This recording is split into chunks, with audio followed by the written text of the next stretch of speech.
A lot of people have been requesting that I do an infinity stone tutorial, and if I wanted this to be a super clickbaity video, I'd say aquarium gems, or these things that you can get real cheap from Michaels. Michaels, please sponsor me. But how about I put just a teensy bit more effort into the video, eh? Just a smidge. For this build, I used resin dye. The worst mold I ever made. I mean, the first mold I ever made. Sorry, there's a typo there. No, it's not. Who am I kidding? They're one and the same. Safety gear and sanding tools. This is a mold of an Easter egg that I made eons ago for a Loki spear gem, and it's garbage for so many reasons. I don't know what I was thinking. But since then, I designed a Star Wars inspired Kyber crystal, and I sell those in my Etsy store, link below. But a Kyber crystal is like 3 thimbles worth of resin, and to get a good mix with the stuff I use, you need at least a shot glass worth of resin. So there's usually a lot left over. And you know, I don't want to just throw that in the trash and have it go in the ocean. So I'm still using that awful mold, and eventually I come up with these extra rocket nose cone shapes, which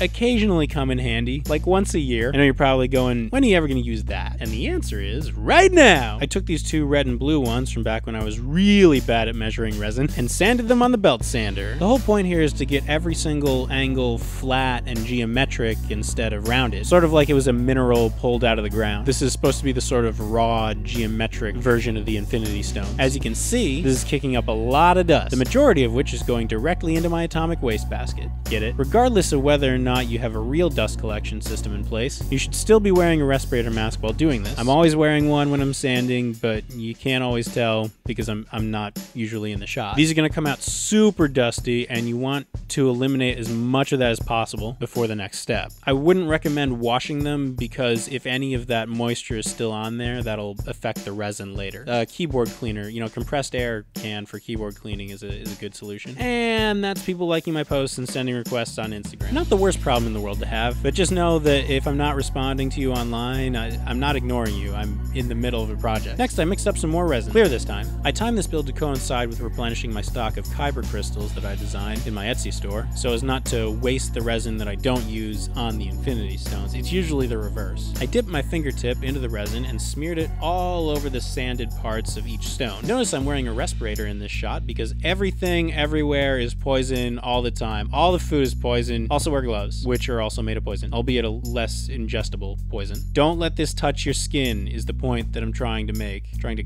grind into your brain via rote. I use the rest of the resin to make more crystals and earrings for the stylish Jedi, or Sith, depending on your proclivities. So this particular type of resin takes 3 days to fully solidify. If it's really hot out, like 80 or 90 plus, then they'll be done in half that time. The resin is going to pool around the base of the stone, creating some flash when it hardens. If it's really noticeable like on the blue one, then it will have to be resanded. But first, real quick shout out to my patrons. There aren't very many, but I do appreciate them. Those are the names scrolling by. And if I get more, then I can go back to making the helmet and blaster videos. And droids. I really want to make more droids. That's all. Back to sanding. It never ends. Of course, this means that you'll have to apply more resin, but because it's only on one surface, if you have the infinity stone perfectly level, then the resin won't overflow and pool on the bottom like it did the last time. And when that hardens up, you've got your own custom infinity stones. Now, admittedly, if you're starting totally from scratch, you can design and cast your own exact shape, as opposed to shaping it out of a previously hardened random shape, which I feel like will save time in the long run. And if you position it just right so that the pore spout is at the very tip of a point, then you can just slice it off with a knife, and it won't leave a sanded texture that needs to be cleaned up later. Okay, that's it. Thanks for watching. Like and subscribe. See you later.